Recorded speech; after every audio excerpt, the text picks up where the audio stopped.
Assalamualaikum warahmatullahi wabarakatuh. Welcome to my YouTube channel. Selamat datang di channel YouTube Cinta Belajar. Jadi teman-teman, saya itu kan sibuk di 3 bidang ya. Jadi saya juga sibuk di sekolah, saya juga sibuk di lembaga kursus, dan saya juga sibuk di bidang fotografi. Nah, di sekolah itu saya mendengar ungkapan ini. Jadi mungkin di beberapa sekolah ya, jadi cerita-cerita antar guru begitu. Kepala sekolah itu menganjurkan kepada warga sekolah agar menghafal visi dan misi sekolah. Maksudnya itu visi misi yang tertulis itu ya. Jadi kalau kita ke satu lembaga itu kan ada tertuliskan visi dan misi. Jadi di sana ada vision statement and mission statement. Nah, jadi setelah saya pelajarin, perlu nggak ya menghafal visi dan misi sekolah? Jadi berdasarkan pengetahuan dan pengalaman saya mengajar, saya pernah mengajar di beberapa sekolah, pindah-pindah begitu. Jadi menurut saya, ketika seorang guru berada di sekolah, maka guru itu bukan lagi seorang individu, tapi dia menjadi bagian dari organisasi guru. Jadi di sekolah itu ada badan organisasi guru. Jadi guru tidak bekerja sendirian, semuanya dilakukan by system di sekolah itu. Nah, yang namanya visi itu kan tujuannya, dan misi itu adalah menjawab pertanyaan how dan why. Jadi bagaimana untuk mencapai visi, itu misi begitu. Jadi ibarat orang bepergian, visi itu kan tempat yang dituju. Nah, kalau guru dan bersama kepala sekolah, semua warga sekolah itu merupakan satu tim, itu kan mereka seperti orang-orang berada di dalam satu bis. Nah, kalau orang dalam satu bis dan sedang bepergian menuju beberapa tujuan, ya tentunya kan mereka semua ingat kan mau kemana begitu. Misal saya rombongan mau ke Candi Prambanan, mau ke Bromo, atau mau ke Monas di Jakarta, tentunya kan saya dan teman-teman rombongan saya tahu mau ke sana begitu.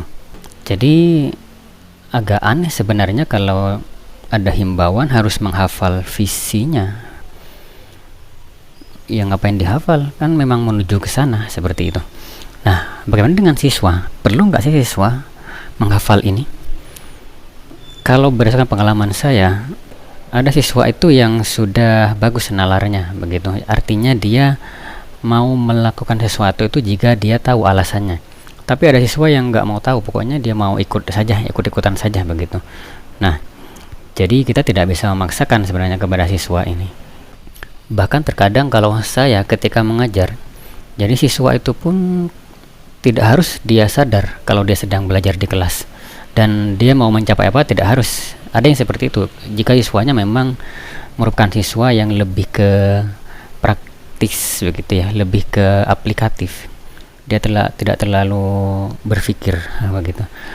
Tapi ada siswa yang memang dia perlu tahu mau kemana, tujuannya apa. Nah, kita jelaskan. Jadi menurut saya visi dan misi ini tidak perlu sih dihimbau untuk dihafal kepada semua warga sekolah. Menurut saya begitu.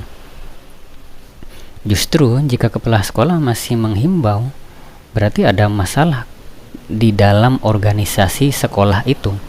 Saya pernah mendengar seorang motivator mengatakan begini.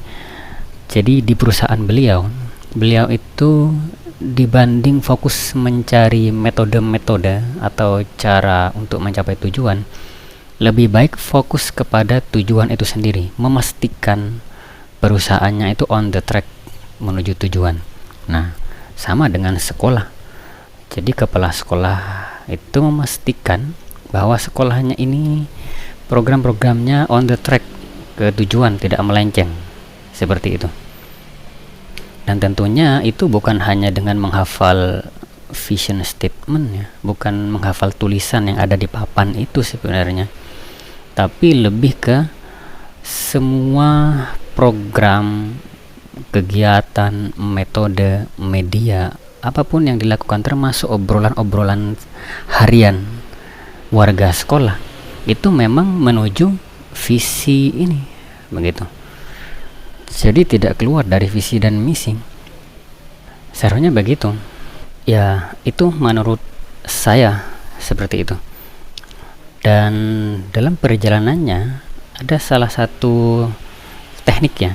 Jadi sebenarnya ada istilah lain dari dua istilah ini. Kalau visi itu kan tujuan, misi ini kan bagaimana untuk mencapai itu. Nah, ada visi-visi kecil. Nah, kita mulainya dengan istilah goal, pencapaian kecil. Nah, jadi untuk menentukan goal itu ada istilahnya SMART. SMART itu singkatan dari specific, measurable, achievable atau attainable, kemudian relevan dan timely. Tapi kita akan bahas di video berikutnya. Jadi saya tertarik untuk mempelajari ini, visi dan misi, untuk memikirkan tentang ini dan berbagi di YouTube ini. Ya, tiba-tiba ingat begitu ya ungkapan itu. Kenapa ya kepala sekolah kok masih menghimbau warga sekolah untuk menghafal visi dan misi seperti itu? Jadi menurut saya suatu yang tidak logis itu begitu. Tetapi mungkin saja ya ada tujuan lain dari Bapak Kepala Sekolah yang menyampaikan itu. Mungkin ya entah apa itu, saya tidak tahu begitu. Tapi yang jelas menurut logika saya sudah tidak perlu sebenarnya menghafal visi dan misi, karena memang itu tujuan utama. Jadi semua guru ada di sekolah itu memang semuanya menuju itu. Ketika ada di sana ya sudah pasti sadar. Sama seperti orang bepergian berwisata, ketika di dalam kendaraan sudah dengan sadar menuju tempat yang dituju. Seperti itu sih menurut saya. Karena itulah maka yang dilakukan pun sesuai dengan tujuannya. Jadi ibarat orang bepergian itu ya, kalau mau ke jauh misalkan, maka beli tiket pesawat kan begitu. Tapi kalau pergi dekat misalkan hanya 3 kilo ya pakai motor saja, tidak usah beli tiket pesawat kan begitu. Begitu juga dengan di sekolah ini. Jadi visi dan misi itu sudah menjadi kayak ada di otak setiap harinya. Seharusnya begitu sih menurut saya. Ya, itu tentang visi misi sekilas yang saya ketahui, tapi akan saya pelajari lebih dalam ya. Dan bagi pembaca dan bagi pendengar, jika punya pengetahuan lebih bisa ditulis di kolom komentar. Ya, saya berharap channel ini bisa membangun circle di antara para pecinta ilmu ya. Jadi saya ingin berada di circle-nya para pecinta ilmu dengan berbagi ilmu-ilmu di channel ini. Mungkin itu saja berbagi saya kali ini. Kita akan lanjutkan pada video berikutnya. Sekian, assalamualaikum warahmatullahi wabarakatuh.